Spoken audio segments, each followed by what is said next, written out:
Hi, I'm Rich. Hi, I'm Warren. And this is the Hytro Performance Podcast, where we sit down with coaches and athletes in our community and speak all things sports and BFR. On this episode, we're going to speak to England and Saracen's lock, Rosie Galligan, about her incredible journey into sport and rugby, some of the setbacks she's had and how she stays so resilient. So welcome, Rosie. Thank you very much. Thank you for having me. For those that don't know about the many domestic league titles, Six Nations, Grand Slams, World Cup tries, representing my beloved Kent at school hockey and cricket.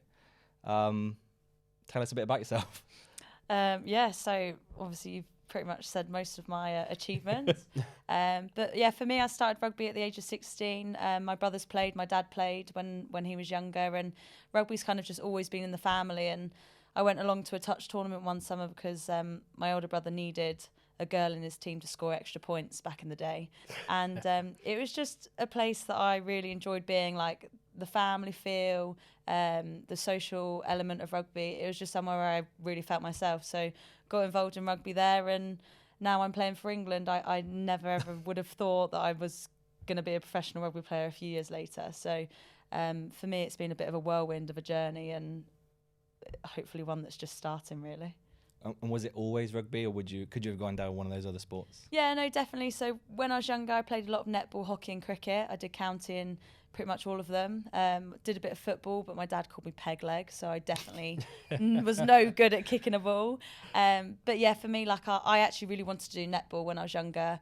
I still watch it sometimes on TV these days, and I just think like the way the girls move and the stuff that they do off the ball to like create space and stuff is very similar to how you have to obviously score in rugby. But just like the athleticism and again the camaraderie of being in a team sport is something that I thought that I'd want to pursue. And for me, it changed from netball because I was well, let's just say I was pushing people around a little bit too much. Yeah, a bit strong. And yeah, found rugby at 16 and just loved it ever since. Is that a typical age to get into rugby from a women's point of view, do you think? No, I wouldn't say so. I think with a lot of girls that have brothers and siblings, I think people are starting to get involved in rugby a lot younger. A lot of the England girls started at 5, 6 in the minis and work their ways up in the boys team, and then at that, I don't actually know what age you'd have to turn over. I think it's 14, 15 where you have to go to a girls team. And I think what's amazing now is that there's actually so many girls teams available for girls to actually go to, whereas probably back when I was a bit younger, and even some of the older girls in the squad now, they didn't really have those opportunities. They had to cluster quite a lot. So having those opportunities to actually go to a girls team and pursue rugby as what could be a potential career nowadays is really exciting. How did you find that transition from that more casual player into taking it really seriously? And what did you see the differences were in your training perhaps, or maybe even recovery at that early stage? Yeah, I think for me, I think sport's always been part of my life, so I always had that competitive edge.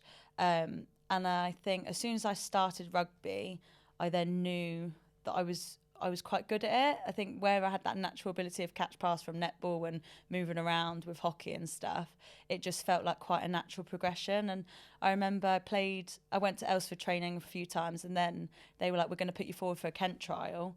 And I was like, oh my Lord, I wasn't expecting it this quick. This was probably like 2 months in. Wow. And I remember my dad taking me to my Kent trial and being like, right, Rosie, when you catch the ball, just run forward. And I put in this massive kick for the winger to... I was playing centre at the time. I put a massive kick in. This rapid winger chased it and scored. And everyone was like, who is this girl? Where has she come from? Class. And my dad was like, oh, my word, what has she done? I got in. I started playing centre, captain Kent. And I think it was from there and getting into under-20. So I didn't get into under-20 for 2 years as a centre. I then made the positional change to a forward and into the back row, second row. And that was kind of where I think I found my feet in terms of positioning for me, probably suited my physical attributes a bit more in terms of my height, my size, my speed as well. So changing to second row meant that I got into England under-20s, and then I was vice captain for England under-20s. And I think it was that moment where I was like, playing for my country in senior level could be a thing, but I didn't ever think it would come as soon as it did. And then it was 2019 Six Nations. 2 of the second rows broke their fingers in a training session just before the Ireland game, and I was called in to have a shirt. So it's one of those things where in the moment, that was the highlight of my career, my first cap, like walking out, holding the lion, which was like the mascot at the time. If you were first cap or the youngest, you had to look after this lion for dear life, or else you were getting your eyebrows slit. And it was at that moment where I was like, I've made it. But actually, I think we'll probably touch on a bit of my story, but 3 years later, I then got my second cap because I got meningitis and then I broke my ankle. And it was that second cap where I was like, actually, I've now worked hard for this opportunity. I feel like I can actually be a red rose, and I've earned it on merit rather than through injury. So I think that's a massive thing, is that you have to take your opportunities when it comes, but actually knowing that I got that second cap because I'd come back from so much adversity, and I'd actually got onto that pitch because I went into training with an attitude of, I've got nothing to lose, I'm going to work really hard here. And I managed to play every game in that Six Nations and get another Grand Slam. So for me, that 3 years was probably the making of myself. That probably sounds really cliche, but story, right? It's like 3 years can, I think, and also obviously getting older as well, but it can change you as a person, like the mental strength that I had to build and the physical strength to like understand my body and what I can actually do. That was where I was like, okay, I feel like I could actually play for England now. And that was kind of the moment where I was like, I want to get a contract and I want this to be my job. So it's quite late in the grand scheme of things. Yeah. I love that she casually dropped in another Grand Slam. Yeah. What Do can you I have say? Do you have any Grand Slams, Warren? Not yet. No, How about me you? neither. No. No? Okay. Welcome. When you did that positional change, we recorded another episode with an NFL coach where we talked about the pitfalls of training really hard specifically for one moment or even for one position. And in the NFL, you kind of need it because it's a very specialist position. You have your O-line, D-line kickers. I tried to reference it to rugby, and I was like, it's the closest thing we have. When you made that shift, centre and then into like back row, second row, you are tall-ish, it's fair to say. Yeah. Did your training change, or did you intentionally do anything? Because you're very strong, you run really hard, you're savage on defense. Like, did you intentionally do anything in your training to better position yourself for that role? I had to learn how to scrummage. I had to learn how to jump in a line out. I had to lift heavier overhead. That for me has never been easy. I'm not naturally strong as such. Like, I have to work really hard to get that overhead strength. So that's still something that I'm working on to this day. But yeah, probably just in terms of the different skill attributes. So as a centre, it would be your passing, potentially kicking. I was very young and young to rugby, so I didn't have that much of a skill set. But when I did move to the second row, like, I had to learn how to be strong in my core because I was having to scrummage. You can't, if you didn't have a core, it wouldn't be helping your front row, so you'd probably be them coming back onto you and stuff like that. But also probably like line out jumping again, core, being confident in the air, the ability to move quickly across the floor to beat your opposition. There's a lot of actual technical aspects to it, and I think as much as technical, there's also the mind games to it. So I'm a bit of a line out nose. I'm not going to bore you there, but like for me, I love being able to try and suss out the opposition, what they're going to do, and winning the ball in the air when it's their attacking line out is one of the best feelings because you're like, I've sussed you out. Yeah, that's awesome. I mean, with regards to training for those specific skill sets, there's nothing beats doing the actual skill itself, of course, but is there anything that you have picked up in the gym that you do with your S&C coaches that helps with scrummaging, with line out, throwing or catching the ball? Yeah, so for me, it's probably, I've actually gone onto a 4-day gym program, 2 that are based on strength and 2 that are based on volume. And I actually use BFR training on one of those days. Good job. So for me, one of my big work on, so we call it an IDP, which is an individual development plan. One of that is to get more upper body strength in order to be more explosive on a handoff, to be able to bounce off the floor quicker, like using my arms to press up, to be able to lift and throw someone in the air, to either steal the ball or to win a really clean ball. So for me, having an S&C that's really working with me on that and utilising ways that I'm not actually then too tired to go into training, which I think is one of the hardest things. Is you're trying to max out in a gym session, but then you're having to go and train and do however many sets of line outs in training. It can actually sometimes be quite a lot. Going home at night, I'm literally like this at the end of the night. But yeah, so like my S&C is really good at understanding my body, understanding like what I need in order to get better, and then utilising different ways to get to that.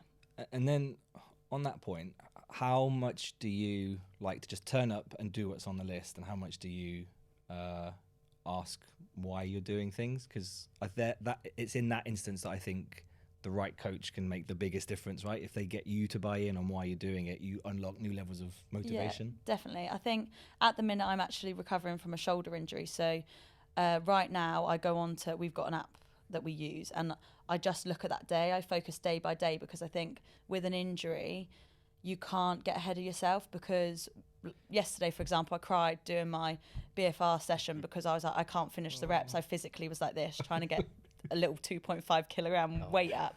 So you have to just take it day by day. Whereas if I'm in a strength block, for example, I like being able to talk to him to be like, this is what I want to see.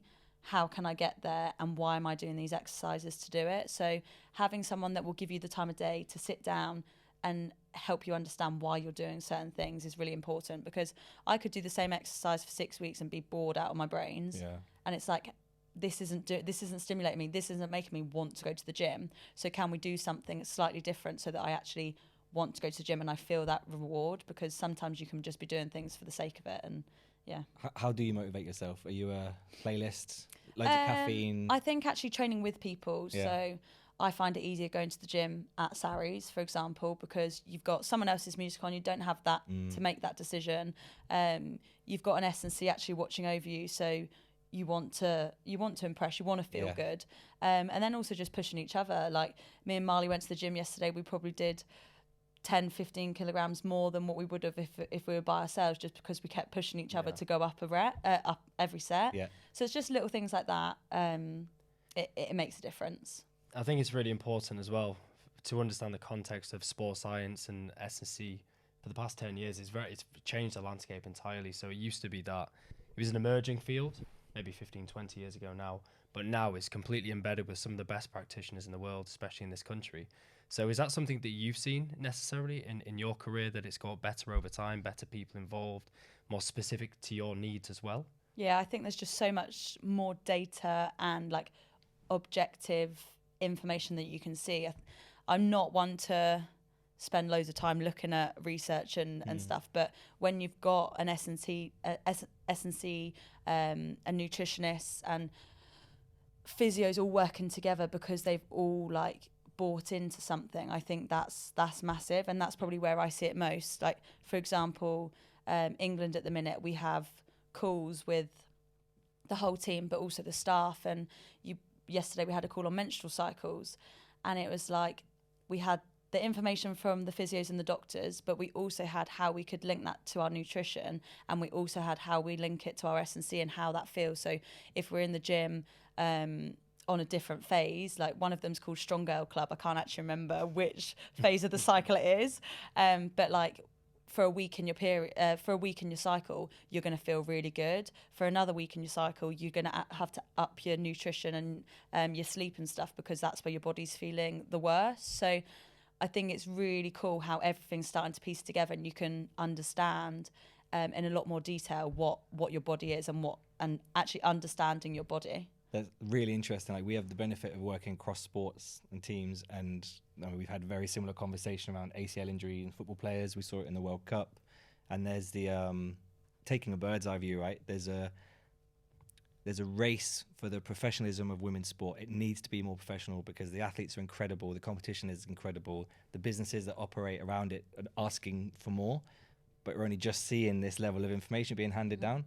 And Warren, you talk often about how athletes now take on more of their own training and recovery and decision making. So giving athletes that type of information is really important.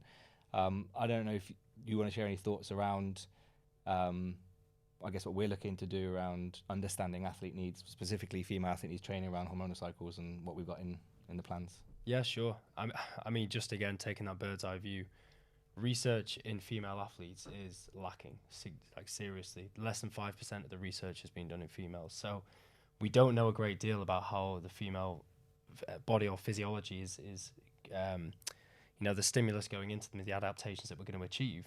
It's all based on males. So realistically, we need to improve the research that's been done, and we're doing that at Hytro. So we're doing research into, recovery with BFR and looking at the impact on the menstrual cycle, and at what point in the menstrual cycle should we do BFR to optimize your recovery.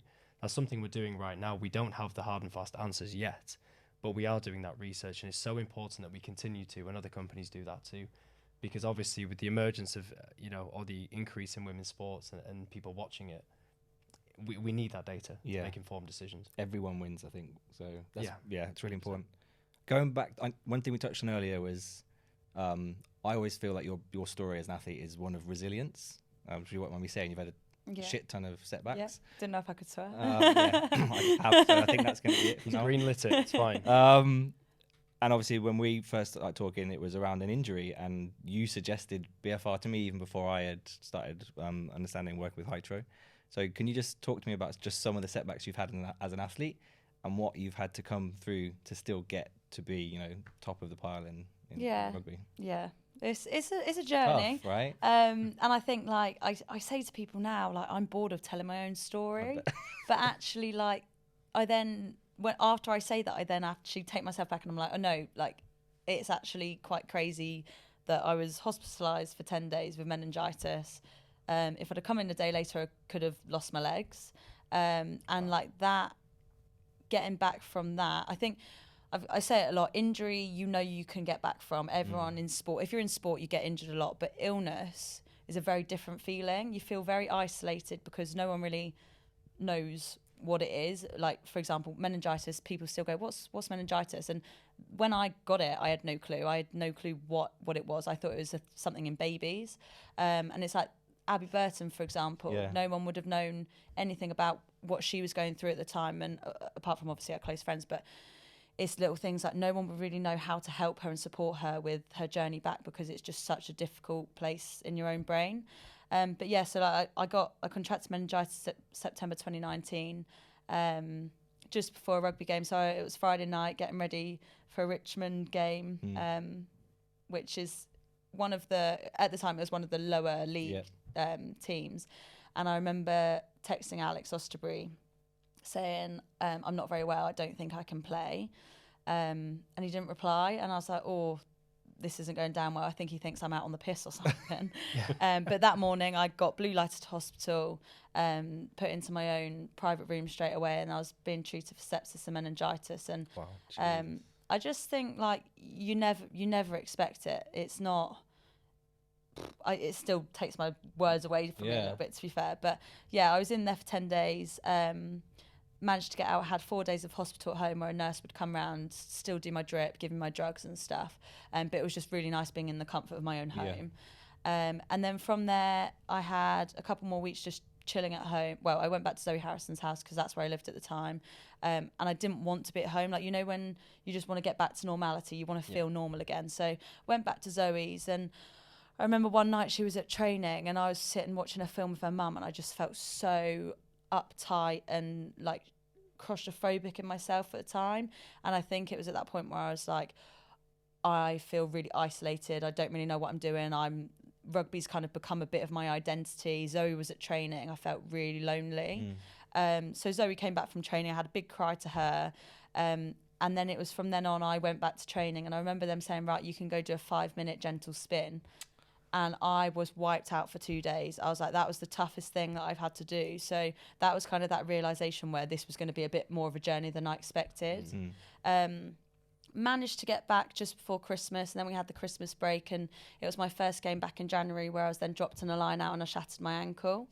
So it is. It's one of those things, isn't it? But again, a realization moment where I think because I was so adamant that I was fit, healthy, that I wanted to be back with all my friends, it was such a big thing in my life. Was I actually fit and healthy playing rugby in January? Probably not. It was probably still taking me 2-3 days to recover, whereas before I'd be fine after a day kind of thing. So I think when I was on gas and air that time round, laying on the floor, that was when I was like, right, this is going to be a bad one. I'm going to be out for a while now. Like, I know that I've got time to properly get healthy again. And it sounds really weird, but breaking my ankle then was probably a blessing in disguise, because it allowed me to really focus on myself, to get my health right, to just kind of work on things that I hadn't had the opportunity to do and put myself first. I think a lot of the time I can put myself in situations where it's about other people, making sure they're good. Yeah. But this time round, it was about me trying to get to be the best version of me. And with that, there was lots of good days, but there was also a few down days as well. And kind of when something didn't go right in rehab, or you think you're going to be back running that day, but then they've actually postponed you to the next week. Like little setbacks like that were hard, but actually like you then saw 3 steps forward again. So a story of resilience is probably what we call it, isn't it? But I think every time I think about the story, there's little things that change in terms of what's actually apparent to me. So it's actually quite good reminiscing on it sometimes and like appreciating my journey and where I am now, and that I'm actually sitting here really healthy and happy and playing for England. And there'll be other athletes going through the rehab journey, which is a lonely journey. I think, again, cross sports, cross injuries, but having other athletes willing to say it was really hard. Yeah, I think that's the thing about it, is you can't shy away from the fact that there is ups and downs, but it's keeping the people around, like keeping good people around you that will keep you going. I find speaking, I'm a talker. I have to talk in order to not drive myself insane inside. So having people to talk to, doing things that make you happy. Like I went and got my hair done quite early on because I was like, I just want to feel a bit better about myself. Like doing little things that will just make you feel good in a shit time. You mentioned it before as well about that kind of taking it day by day, step by step, ticking the boxes essentially, because it's not linear. You do get those setbacks, and it's the resilience that you have to build inside yourself to get through to the end, right? And then look where you are now. So yeah, it's definitely a journey. And I think one thing I'd say to people that are injured or going through something is just take it slow. Like you don't have to rush back. And also everything happens for a reason. Yeah. Like it sounds really like that someone may have just broke their leg and I'm saying, oh, that's happened for a reason. But actually you'll just learn so much about yourself in that time. And it makes you a stronger person, that's for sure. Yeah. Do you think that having gone through that now, you train any different? Are you more aware of keeping strong, injury prevention, whereas previously young and wild, max out every day and then go out on the piss and then train? Now you're like, actually, I'm going to recover, I'm going to rest, I'm going to prep, I'm going to stretch. There is definitely a change in my mentality. I don't think that's from injury as such, but I think it's actually from having the education around why things are important. Like obviously I've been at a Premiership club since I was 18, so I've always had resources available to me. But I think as the league develops, also the infrastructure and facilities and resources we have has also developed, as well as the education and support. So for me, I think that's part of the reason why I've got better at those things. Nutrition's probably always been a thing that I'm very up and down on, but actually taking my daily supplements, having those protein shakes, didn't realise how much protein I actually needed in order to get stronger. So little things like that. Recovery is actually key. Really? well, yeah, apparently. So, for example, having an ice bath once I've finished training at 9 p.m, it's not what you want to do, but actually then going home in my pyjamas from Saracen and I'm ready to get straight into bed when I get home, my body actually does feel really good for that. Having that recovery protein shake, doing my BFR the next day whilst I'm just chilling, having a coffee in the morning, like little things like that I probably didn't do when I was younger. I mean, I'm still only 25, but I didn't do that in my early days. But now that I do it, I can see the benefits from recovering and actually getting the good things I need for me. What are your typical recovery go-tos post-match play? Because it's different, right? Post-match to game day plus 1 or 2, or even throughout the week. Could you talk me through a couple of the different types of recovery you would do? Yeah, so I think it also depends on who I'm playing for, so what we've got access to at the time. Normally on a game day, if it's at Saracens, get straight in the ice bath. We've got 2 big ice tubs. So we have an ice bath party and then a shower. So that's probably my main thing. Food, getting good food in straight after a game. I'm not normally one to have an appetite after a game. I don't know why, because I then 3 hours later could eat a horse. But just getting something in so that you know that you've had something to refuel. And then sleep. I think we take quite a lot of caffeine on game day, so trying to calm your body down and then getting a good night's sleep is probably the next thing. But I think it's really easy to say you recover all the time. Like, you could easily say on camera, I'm really good at recovering, and saying it for the sake of saying it. But actually, sometimes recovery, because you don't realise how important it is, but actually it's really easy to also not do, because it's sometimes boring. You're like, oh no, I feel fine. But actually, if I'd have just spent 5 minutes doing something, would I have felt even better? So I definitely think that I'm not a perfect athlete, and there's definitely things that I can work on, and recovery is still one of those areas where I'm not as consistent. Warren obviously visits all the clubs that we work with, and I think what's really interesting is when you come back from each club, there's almost a different menu of modalities people can use. And then even more recently, again, we spoke about research, we're seeing stacking modalities. So, not everyone has a hyperbaric chamber, or something might be at Penny Hill or the ice baths, but you can do ice and BFR, or you could do heat and something else. And that's been really interesting to see that it feels like clubs are trying to just find the best way to make it easy for players to want to do recovery. Definitely. Like you said, so at England, they sent out a document of basically like a point system. So if you did foam rolling, you got 10 points. If you did something else, you got another 10 points. The better ones were seen as more points. But just having that little bit of, I think because we're all competitive in that nature as well, who could get the most points in their recovery, that was definitely something that people started buying into, because we started working in little small groups of what team's going to get the best recovery points and stuff like that. But great. I think it's definitely individualized. Like, you can't, if I react really well to an ice bath, you can't expect someone else to. For example, Tatiana Hurd at England, she literally, we were told we all had to have an ice bath because there was no other recovery methods available when we were in WXV, and the sheer pain and tears coming out of her eyes, I was like, this is torture for her. Like, this isn't nice. So there is definitely things that you have to do in order to make sure it's right for you. There's been a big shift in recovery definitely in the past decade I've seen in my coaching career, and that was initially, it was more, you must all do this together, you must all do an ice bath or whatever it was, and now it's self-led, more autonomous point systems, for example. And I think recovery should be very subjective to the individual. Like, what do you like doing? What do you feel better doing? Yes, there's evidence over here to say that it works, to X objective degree, but do you feel better or not? If you do feel better, then do that, right? Yeah, definitely. And making athletes aware as well, where they are in their training, right? If we're in a, trying to put some mass on, don't go in the ice bath. Yeah. Oh, really? Yeah. It's little things like that. Like, I think we're always learning, and like, you guys are probably always learning from the research you're doing and stuff, but I think as athletes, you don't really focus on doing the research yourself, so you rely on the support network around you to tell you that information. So I think that's where it's gone up another level, is that we actually have those people now feeding in and giving us that research, especially related to female bodies and our physiology. So I think it's really exciting that the only way is up for us as female athletes, and the more that people delve into doing research for us and for our bodies, that's how we're going to be better and better every year, however long cycle.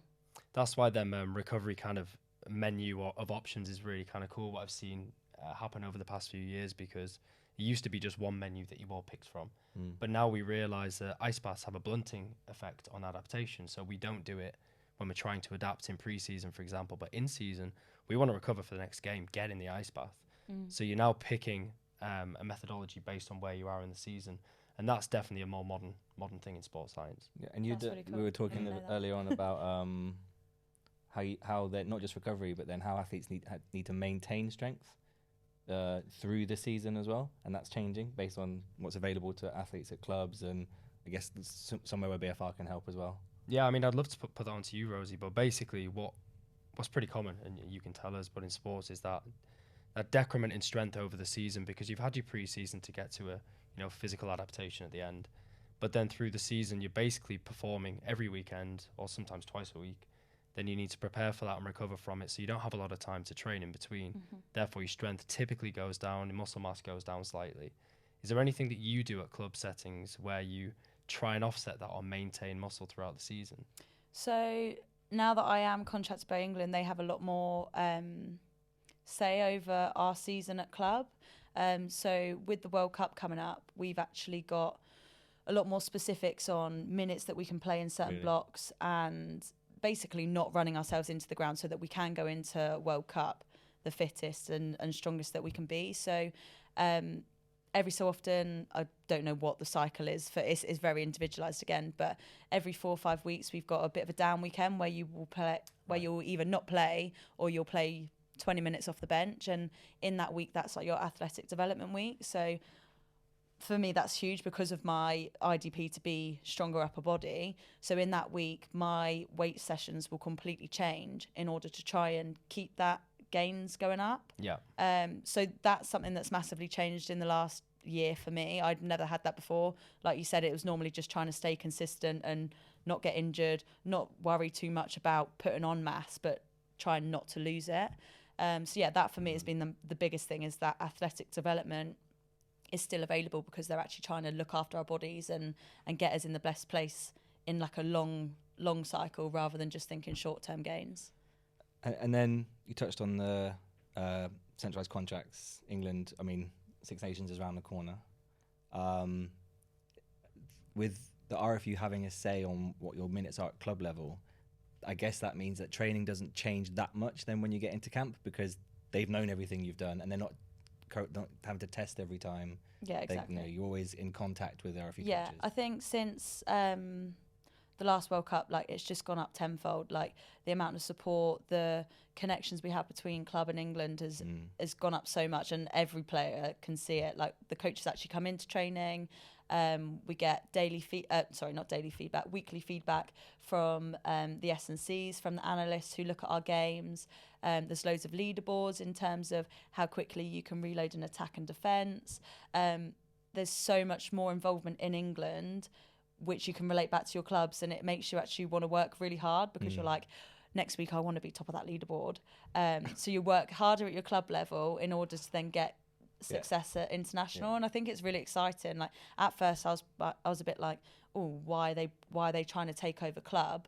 But actually it only brings everyone else up around you, so the actual level of Prem continues to increase because obviously it's an English league, so the Red Roses are in it a lot, and I think us girls are able to bring quite a lot of the players up with us, which is exciting for rugby all around the world, because there's a lot of Canadians, a lot of USA girls, so South African now as well. South Africans, they're all taking over. That also means the makeup of the competition is massive, so there's some strong girls in there that can do some damage. Like BB, for example, at Quins, Babawa, when she first joined Quins and I was in a gym session with her, I was like, she is strong. And then I ran into her against when I was playing for Saracens against Quins a few months ago now, and I was like, I'm never running at her again. She is a unit.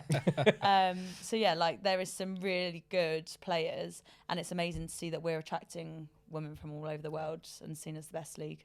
It's really cool. Are there any matchups you particularly look forward to or dread in going into Six Nations? I think the France game's always good. Like, we get to go away to France this time, and the first time I went to France was when we won my second Grand Slam, and we just silenced the crowd, and they were so volatile at the start. I think, at the start of when we'd finished the warm-ups, you could see the French team starting to walk in, and then Sarah Hunter getting faster and faster because she wanted to beat the French girls into the tunnel. So we literally, by the end of it, both teams were sprinting in to try and win it, to get into the changing room. There's a theme of competitiveness running through this entire conversation. Literally. What do you expect? Obviously, pro athlete. And it was just so good being able to silence a French crowd. So I'm really excited to go back to France, hopefully. Selection dependent. That'll be cool. But go to France, and then the Ireland game, obviously at Twickenham. Always. 50 58,000 last year. Unfortunately, I didn't play because I'd done my hamstring. So I'm really hoping to be able to run out at Twickenham again. And I have a lot of Irish family with the surname Galligan. So I'm hoping that a lot of them will come over. And my nan and granddad are Irish, and I'd love them to come and see me play at Twickenham, because there's nothing better than playing at HQ. With your family in the crowd. So yeah, really How cool. do they feel about you playing for England or not? They didn't have a choice. I've bought them an English jersey. So Oh, great. they've got one of my jerseys on their wall in their house. It's definitely in a side room rather than in the main kitchen. But I think I talk to my nan and granddad pretty much every day, and they say, oh, so-and-so's asked about you, you're famous. And I think for them, it's such a nice thing being able to talk about a granddaughter and having them have people randomly in the streets of Essex coming up to them being like, how's your granddaughter getting on? And the banker being like, oh, I saw your granddaughter on the TV. So they absolutely love it. They're thriving off it. Yeah. We spoke about earlier briefly on like that rapid professionalism of women's rugby. Like I'm fortunate to go to rugby quite a bit.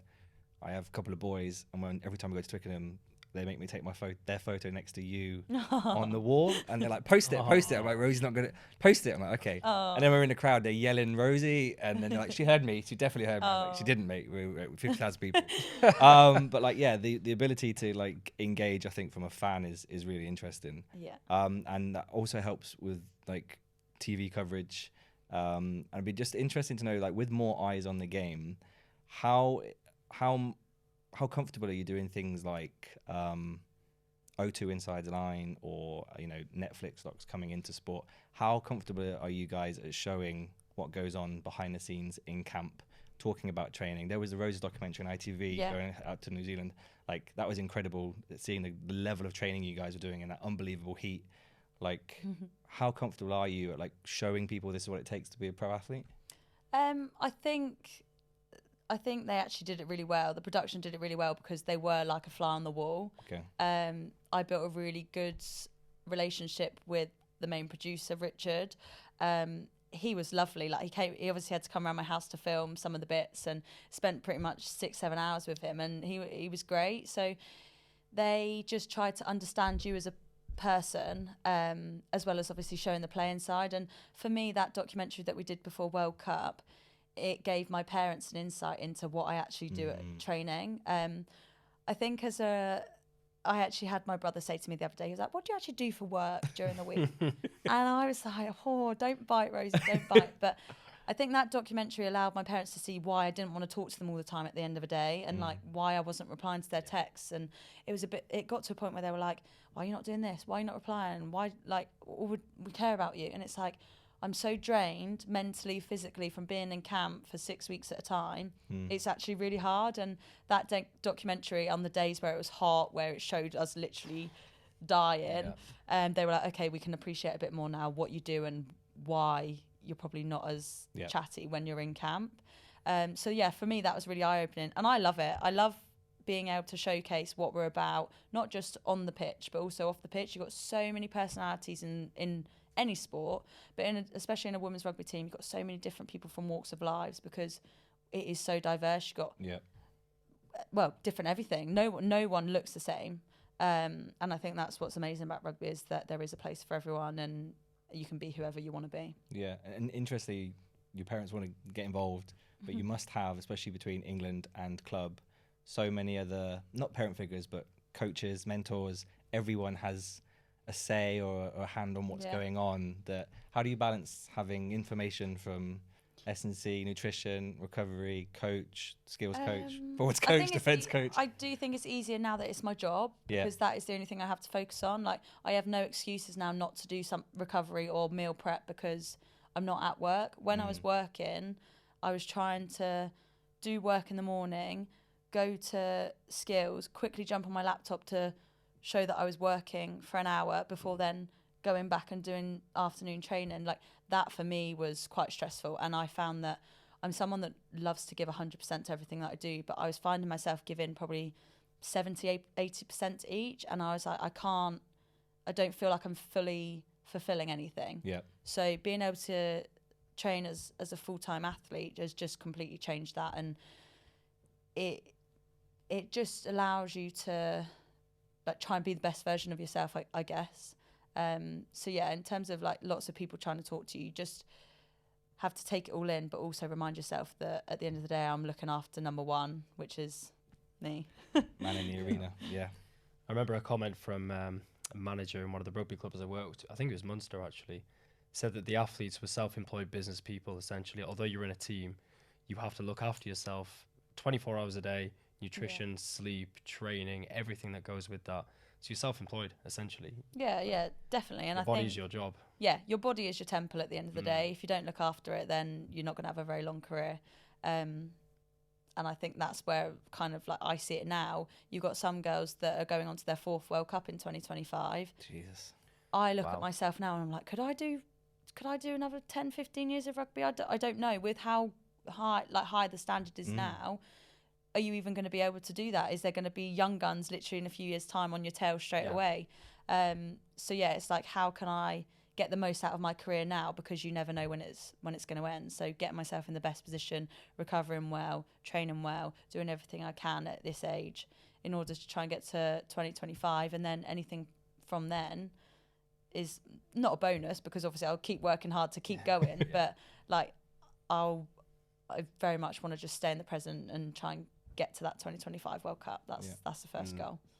Yeah, so that's really interesting, and we're seeing a lot of athletes now extending careers by being a lot more careful about what they're doing around training, preparation, recovery, and even offloading a lot more during the week, so not loading as much under the bar and still getting a stimulus into the body. So what we're seeing, particularly from a Hytro point of view, is people using blood flow restriction training to increase or provide longevity to their career by improving joint health, structural tissue health. Is that something that you've considered yourself, or is it something you do yourself?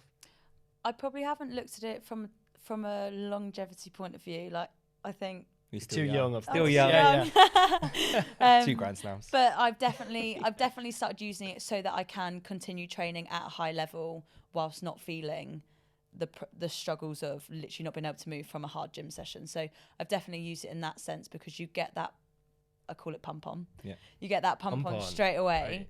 But then you don't feel too bad then going into a session in the evening. So that's kind of where I've used it to my advantage, to keep getting in that gym session and getting that volume in. Sure. Well, you're naturally doing it for longevity then, which is awesome. Yeah. Volume is something that you can't cheat, right? You can find almost hacks around quality of movement to get like 1 rep max, but like volume is volume.